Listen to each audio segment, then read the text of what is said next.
مصر میں ایک لڑکی تانگا چلاتی تھی، مگر حیرت کی بات یہ تھی کہ وہ اپنے تانگے پر صرف طاقتور اور مضبوط نوجوانوں کو ہی سوار ہونے دیتی تھی۔ لوگ اس سے بار بار پوچھتے، مگر وہ کبھی بھی اس راز کے بارے میں کسی کو کچھ نہ بتاتی۔ اس کے ساتھ ایک اور عجیب بات یہ تھی کہ وہ اپنے تانگے کے ساتھ ایک بوری لٹکائے رکھتی تھی جو پتھروں سے بھری ہوتی، اور اس بوری میں ایک سوراخ کیا ہوا تھا۔ جیسے ہی تانگا چلنا شروع ہوتا، وہ سوراخ کو کھول دیتی، تانگا آگے بڑھتا رہتا اور پتھر گرتے رہتے۔ لوگ یہ سب دیکھ کر حیران ہوتے کہ آخر ان پتھروں کا راز کیا ہے، اور یہ لڑکی صرف نوجوانوں کو ہی کیوں سوار کرتی ہے، کبھی کسی بوڑھے یا عورت کو نہیں بٹھاتی۔ یہ راز جاننے کے لیے ایک تاجر سلطان صلاح الدین ایوبی رحمۃ اللہ علیہ کے پاس پہنچا۔ جب سلطان کو اس بات کا علم ہوا تو آپ نے لڑکی کو بلانے کی بجائے ایک عام مسافر کا روپ دھار لیا اور خود اس کے پاس پہنچ گئے۔ لڑکی نے انہیں تانگے پر بٹھا لیا، وہ نہیں جانتی تھی کہ یہ سلطان ہیں۔ جیسے ہی وہ سوار ہوئے، تانگا چل پڑا، اور تھوڑی ہی دیر بعد اچانک سلطان کی نظر تانگے میں موجود ایک ایسی چیز پر پڑی جسے دیکھ کر آپ کی آنکھیں حیرت سے کھلے کی کھلی رہ گئیں، کیونکہ اس لڑکی نے تانگے میں... دوستو، یہ اس وقت کی بات ہے جب مصر کے اندر سلطان صلاح الدین ایوبی رحمۃ اللہ علیہ کا دور حکومت تھا۔ اس زمانے میں مصر ایک مضبوط اور خوشحال سلطنت تھی، جہاں لوگ سکون اور اطمینان کے ساتھ زندگی گزار رہے تھے۔ انہی دنوں گندم کی کٹائی کا موسم چل رہا تھا، اور پورے ملک کے بازاروں میں ایک خاص رونق دیکھنے کو ملتی تھی۔ صبح ہوتے ہی دیہاتوں سے کسان اپنی گندم گدھوں، گھوڑوں اور ٹانگوں پر لاد کر شہر کے بازاروں کا رخ کرتے تھے۔ ان کے چہروں پر امید ہوتی تھی، کیونکہ وہ جانتے تھے کہ ان کی محنت کا انہیں مناسب معاوضہ ملے گا۔ دوسری طرف بڑے بڑے تاجر بھی بازاروں میں موجود ہوتے، جو دور دراز شہروں اور ملکوں سے آ کر گندم خریدتے اور اسے آگے فروخت کے لیے لے جاتے۔ بازاروں میں ہر طرف لوگوں کا ہجوم ہوتا، کہیں گندم کے ڈھیر لگے ہوتے، کہیں لوگ اپنی ضرورت کی چیزیں خرید رہے ہوتے، اور کہیں بچے اپنے بڑوں کے ساتھ بازار کی چہل پہل دیکھ کر خوش ہو رہے ہوتے۔ کسان اپنی گندم بیچ کر کپڑے، راشن اور دوسری ضروری چیزیں خریدتے اور خوشی خوشی واپس اپنے گھروں کو لوٹتے تھے، جبکہ تاجر بھی مطمئن ہوتے، کیونکہ انہیں اچھا مال مناسب قیمت پر مل رہا تھا۔ اسی طرح پورا نظام ایک توازن کے ساتھ چل رہا تھا، لیکن آہستہ آہستہ اس خوبصورت منظر کے پیچھے ایک خاموش تبدیلی شروع ہو گئی۔ مصر کے دارالحکومت کے سب سے بڑے بازار میں کچھ تاجروں نے آپس میں مل کر ایک منصوبہ بنایا۔ انہوں نے فیصلہ کیا کہ وہ گندم کی قیمت کو اپنی مرضی سے کم کر دیں گے، تاکہ وہ زیادہ فائدہ حاصل کر سکیں۔ پہلے جہاں ایک درہم کے بدلے میں 5 سے 7 سیر گندم ملتی تھی، اب انہیں تاجروں نے وہی ایک درہم دے کر 15 سیر گندم لینا شروع کر دی۔ یہ تبدیلی بظاہر چھوٹی لگتی تھی، مگر اس کا اثر بہت بڑا تھا۔ کسان جو اپنی محنت کا صحیح معاوضہ پاتے تھے، اب انہیں آدھی قیمت بھی نہیں مل رہی تھی۔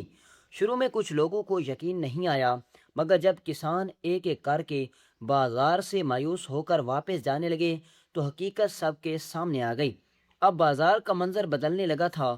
وہی بازار جہاں پہلے خوشی اور اطمینان نظر آتا تھا، اب وہاں ایک عجیب سی خاموشی محسوس ہونے لگی۔ کسان جو پہلے خوش ہو کر اپنی گندم بیچتے تھے، اب پریشان کھڑے نظر آتے تھے۔ کچھ کسان مجبور ہو کر اپنی کم قیمت پر گندم بیچ دیتے، کیونکہ ان کے پاس اور کوئی راستہ نہیں ہوتا تھا، جبکہ کچھ اپنی گندم واپس لے جاتے، اس امید میں کہ شاید اگلے دن حالات بہتر ہو جائیں۔ مگر تاجر پہلے سے زیادہ خوش نظر آتے تھے، ان کے چہروں پر اطمینان تھا، کیونکہ وہ کم قیمت پر زیادہ گندم حاصل کر رہے تھے۔ یہ فرق ہر دیکھنے والے کو محسوس ہوتا تھا کہ ایک طرف کسانوں کے چہرے اترے ہوئے ہیں اور دوسری طرف تاجروں کے چہرے کھلے ہوئے ہیں۔ یہ صورتحال زیادہ دیر تک چھپی نہ رہ سکی، اور آخرکار یہ خبر مصر کے عظیم سلطان صلاح الدین ایوبی رحمۃ اللہ علیہ تک بھی پہنچ گئی۔ جب انہیں بتایا گیا کہ بازار میں تاجروں نے آپس میں مل کر قیمتیں کم کر دی ہیں اور کسانوں کے ساتھ ناانصافی ہو رہی ہے تو وہ بہت حیران اور پریشان ہوئے۔ انہوں نے سوچا کہ اگر دارالحکومت کے سب سے بڑے بازار میں یہ حال ہے تو باقی شہروں میں کیا ہو رہا ہوگا۔ سلطان اپنی رعایا سے بہت محبت کرتے تھے اور وہ جانتے تھے کہ کسان کسی بھی سلطنت کی بنیاد ہوتے ہیں۔ اگر کسان کمزور ہو جائیں تو پوری سلطنت کمزور ہو جاتی ہے۔ اس لیے انہوں نے اس معاملے کو بہت سنجیدگی سے لیا۔ انہوں نے فوراً کوئی فیصلہ کرنے کی بجائے یہ سوچا کہ یہ پہلے حقیقت کو خود دیکھا جائے، کیونکہ وہ سنی سنائی بات پر یقین کرنے کی بجائے اپنی آنکھوں سے دیکھنا چاہتے تھے کہ اصل میں ہو کیا رہا ہے۔ ادھر بازاروں میں کسانوں کی امیدیں ٹوٹتی جا رہی تھیں اور ایک ایسا وقت آ رہا تھا جب خوشحالی کے درمیان ایک بڑی پریشانی جنم لے رہی تھی اور کسی کو معلوم نہیں تھا کہ اس کا انجام کیا ہوگا۔ جب سلطان صلاح الدین ایوبی رحمۃ اللہ علیہ تک بازار کے حالات کی خبریں پہنچیں تو انہوں نے کسی وزیر یا سپاہی کو بھیجنے کی بجائے خود حقیقت جاننے کا فیصلہ کیا، کیونکہ وہ اپنی آنکھوں سے دیکھنا چاہتے تھے کہ کسانوں کے ساتھ اصل میں کیا ہو رہا ہے۔ چنانچہ ایک صبح انہوں نے اپنی شاہی لباس اتارا، ایک عام تاجر کا سادہ سا لباس پہنا اور اپنے قابل اعتماد ساتھی کے ساتھ یعنی کہ علی بن سفیان کو ساتھ لیا اور دونوں خاموشی سے شہر کے سب سے بڑے بازار کی طرف روانہ ہو گئے۔ جب وہ بازار میں داخل ہوئے تو ہر طرف پہلے کی طرح رونق تو موجود تھی، مگر سلطان کی تیز نظر فوراً فرق کو پہچان گئی۔ لوگ خرید و فروخت میں مصروف تھے، کہیں اناج کے ڈھیر لگے ہوئے تھے، کہیں لوگ کپڑے خرید رہے تھے، مگر کسانوں کے چہرے پر خوشی کی جگہ فکر اور تھکن صاف نظر آ رہی تھی، جبکہ تاجر ہنستے بولتے دکھائی دے رہے تھے۔ سلطان آہستہ آہستہ بازار میں چلتے ہوئے لوگوں کو دیکھتے اور ان کی باتیں سنتے رہے۔ اتنے میں ان کی نظر ایک بوڑھے کسان پر پڑی جو ایک خچر کے ساتھ اپنی ریڑھی پر 3 بوریاں گندم لادے کھڑا تھا۔ اس کے چہرے پر مایوسی صاف دکھائی دے رہی تھی۔ سلطان اس کے قریب گئے اور عام آدمی کی طرح اس سے پوچھا کہ کیا تم اپنی گندم بیچو گے؟ بوڑھے کسان نے تھکے ہوئے لہجے میں جواب دیا کہ حضور، میں بہت دور دیہات سے یہ گندم لے کر آیا ہوں، مگر یہاں آ کر پتہ چلا کہ تاجر ہماری گندم آدھی قیمت پر بھی نہیں خرید رہے۔ یہ سن کر سلطان کو اندر سے دکھ ہوا، مگر انہوں نے خود کو ظاہر نہ ہونے دیا اور پوچھا کہ تم اپنی گندم کے کیا دام چاہتے ہو؟ کسان نے بے بسی سے کہا کہ یہ میری پوری فصل ہے، آپ جو دے دیں میں لینے کو تیار ہوں۔ سلطان نے فوراً 5 سیر گندم کے بدلے 1 درہم دینے کی پیشکش کی، جو کہ انصاف کے مطابق قیمت تھی۔ کسان نے حیرت اور خوشی کے ساتھ فوراً ہاں کر دی۔ سلطان نے تینوں بوریاں خرید لیں اور علی بن سفیان کو اشارہ کیا۔ انہوں نے بوریاں ریڑھی سے اتار کر ایک طرف رکھ دیں۔ کسان نے دعا دی اور خوش ہو کر وہاں سے چلا گیا۔ اس کے جانے کے بعد علی بن سفیان نے آہستہ سے پوچھا کہ حضور، آپ کیا سوچ رہے ہیں؟ سلطان نے سنجیدگی سے جواب دیا کہ مسئلہ صرف گندم کی قیمت کا نہیں لگتا ہے، بلکہ اس کے پیچھے کوئی اور بھی بہت کچھ چھپا ہوا ہے۔ اگر ہم ایک ایک بات کو الگ الگ دیکھیں گے تو بہت وقت لگ جائے گا، بہتر ہے کہ ہم اس کو سمجھداری سے دیکھیں۔ پھر سلطان نے کہا کہ ابھی ان بوریوں کو کسی تاجر کے پاس امانت رکھوا دیتے ہیں اور کل دوبارہ آ کر دیکھیں گے کہ اصل کھیل کیا ہے۔ چنانچہ انہوں نے وہ گندم ایک دکاندار کے پاس امانت رکھوا دی۔ وہ تاجر حیران تھا کہ ایک اجنبی اس پر اتنا بھروسہ کر کے اپنی گندم چھوڑ رہا ہے، مگر وہ یہ نہیں جانتا تھا کہ یہ کوئی عام آدمی نہیں بلکہ خود سلطان صلاح الدین ایوبی ہیں۔ اس کے بعد سلطان اور علی بن سفیان خاموشی سے بازار سے نکل کر محل کی طرف روانہ ہو گئے۔ راستے بھر سلطان گہری سوچ میں ڈوب رہے، کیونکہ جو کچھ انہوں نے دیکھا تھا وہ ایک عام مسئلہ نہیں تھا، بلکہ اس کے پیچھے کوئی بڑی خرابی چھپی ہوئی محسوس ہو رہی تھی، جس سے سمجھنا سب سے زیادہ ضروری تھا۔ جب سلطان محل واپس پہنچے تو وہ گہری سوچ میں ڈوبے ہوئے تھے۔ انہوں نے جو کچھ اپنی آنکھوں سے دیکھا تھا ان کے دل کو بے چین کر دیا تھا۔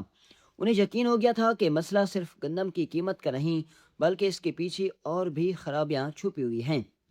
اس لیے انہوں نے فوراً ایک ایسا طریقہ اختیار کرنے کا فیصلہ کیا جس سے انہیں عام لوگوں کی اصل شکایات براہ راست مل سکیں۔ انہوں نے حکم دیا کہ شہر کے بڑے بازار میں ایک مضبوط صندوق رکھا جائے اور اعلان کیا جائے کہ ہر شخص، چاہے وہ تاجر ہو، کسان ہو، مسافر ہو یا عام شہری، اگر اس کے ساتھ کوئی ناانصافی ہو رہی ہے تو وہ اپنی شکایات لکھ کر اس صندوق میں ڈال دے۔ سلطان کے حکم پر فوراً عمل کیا گیا، بازار میں صندوق رکھ دیا گیا اور لوگوں میں یہ خبر پھیل گئی کہ اب ہر شخص اپنی بات سیدھی سلطان تک پہنچا سکتا ہے۔ پہلے تو لوگ ہچکچاتے رہے، مگر آہستہ آہستہ لوگوں نے اپنی شکایات لکھنا شروع کر دی۔ کوئی تاجر دوسرے تاجر کی شکایت کر رہا تھا، کوئی گاہک کی دھوکے کی بات کر رہا تھا اور کوئی کسان اپنی مجبوری بیان کر رہا تھا۔ پورا دن گزرتا گیا اور صندوق شکایات سے بھر گیا۔ شام کے وقت وہ صندوق اٹھا کر محل لے جایا گیا اور عشاء کی نماز کے بعد سلطان کے سامنے رکھ دیا گیا۔ سلطان اپنے وزیر اور مشیروں کے ساتھ بیٹھ گئے اور صندوق کھولا گیا۔ جیسے ہی ڈھکن اٹھا تو اندر خطوط کا ڈھیر لگا ہوا تھا۔ سب لوگ حیران رہ گئے کہ لوگوں کے دلوں میں کتنی باتیں دبی ہوئی تھیں۔ وزیر اور مشیر ایک ایک خط نکال کر پڑھنے لگے اور اہم باتیں ایک بڑی تحریر میں لکھتے جاتے۔ سلطان خود بھی خطوط پڑھ رہے تھے۔ ہر خط میں کسی نہ کسی پریشانی کا ذکر تھا، کہیں ناانصافی تھی، کہیں دھوکہ تھا، کہیں ظلم کی بات تھی۔ اسی دوران اچانک سلطان کے ہاتھ ایک ایسا خط آیا جسے پڑھتے ہی وہ رک گئے۔ ان کے چہرے پر حیرت صاف نظر آنے لگی۔ مجلس میں بیٹھے تمام لوگ خاموش ہو گئے اور سب کی نظریں سلطان پر جم گئیں۔ وزیر اعظم نے آہستہ سے پوچھا، حضور کیا بات ہے؟ اس خط میں ایسا کیا لکھا ہے؟ سلطان نے گہری سانس لی اور کہا کہ اس میں ایک عجیب شکایت لکھی گئی ہے جس نے مجھے سوچ میں ڈال دیا ہے۔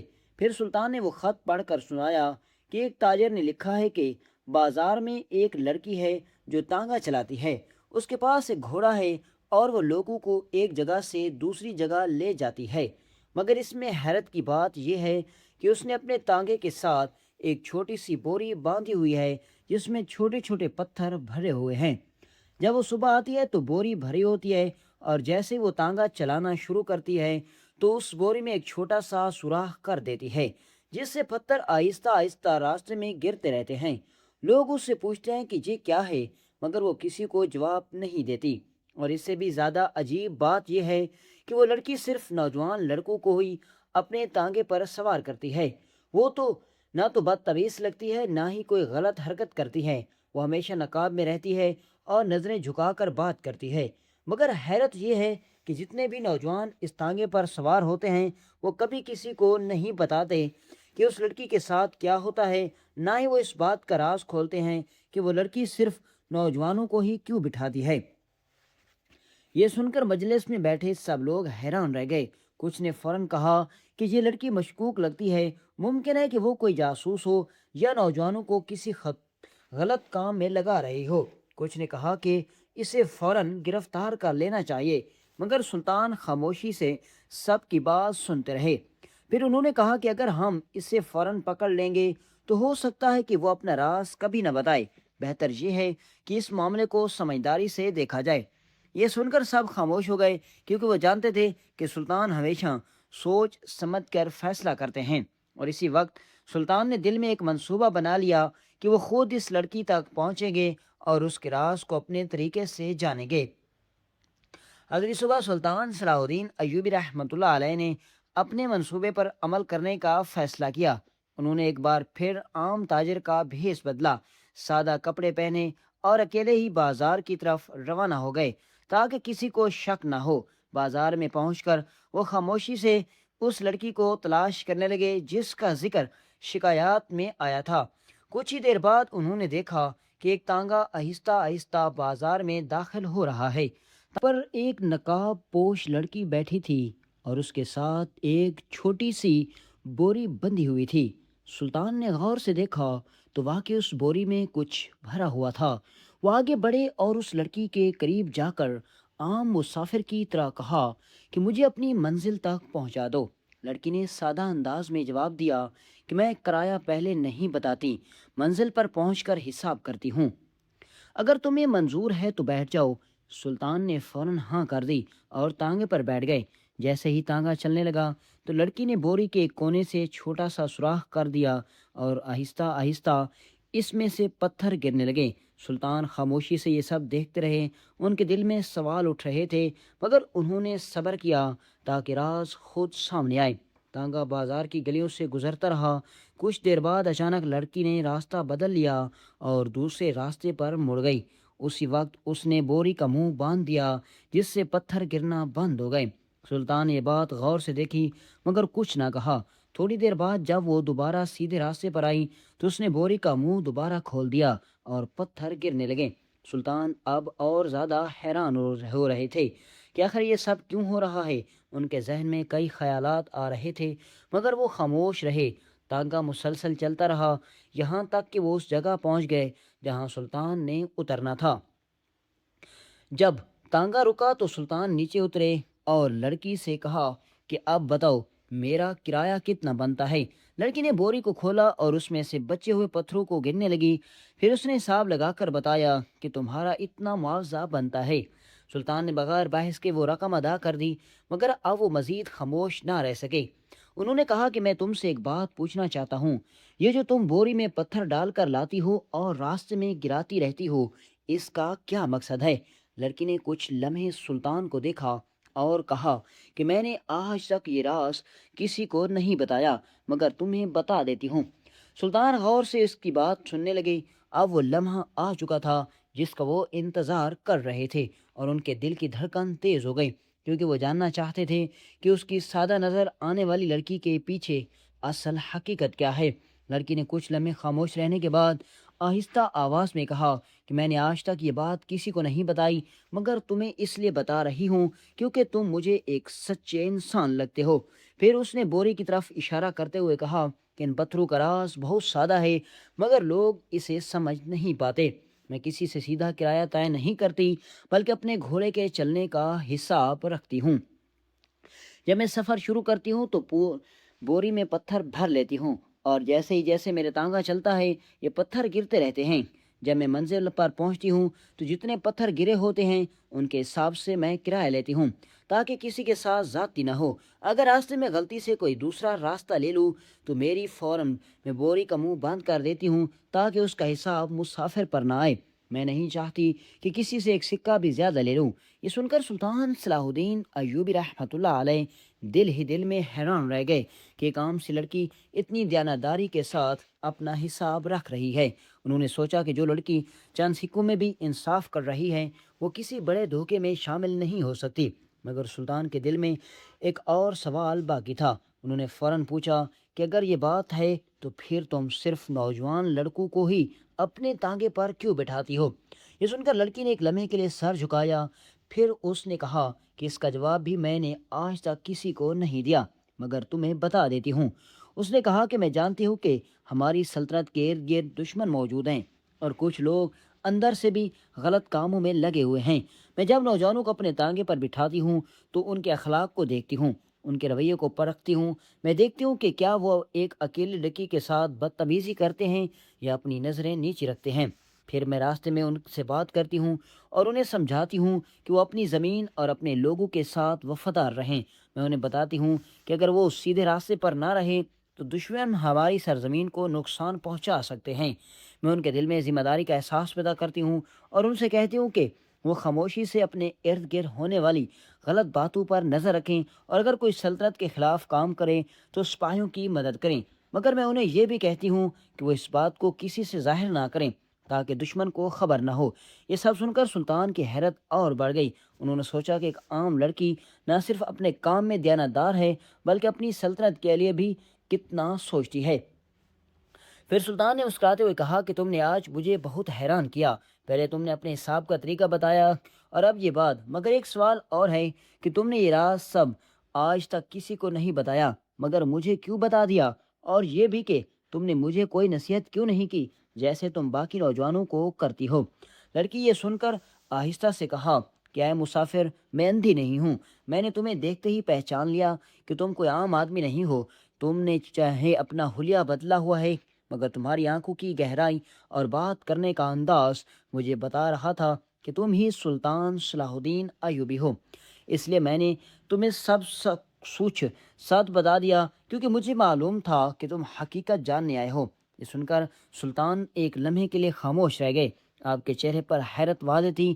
انہوں نے دل میں سوچا کہ میں خود بہت سمجھدار سمجھتا تھا، خود میں بہت سمجھدار سمجھتا تھا، مگر یہ لڑکی تو مجھ سے بھی زیادہ سمجھدار نکلی۔ اور اسی طرح سلطان کو نہ صرف بازار کے ایک چھوٹے سے راز کا علم ہوا، بلکہ انہیں اپنی رایا میں چھپی ہوئی ایسی دیانتدار اور وفاداری بھی نظر آئی جس نے ان کے دل کو خوش کر دیا۔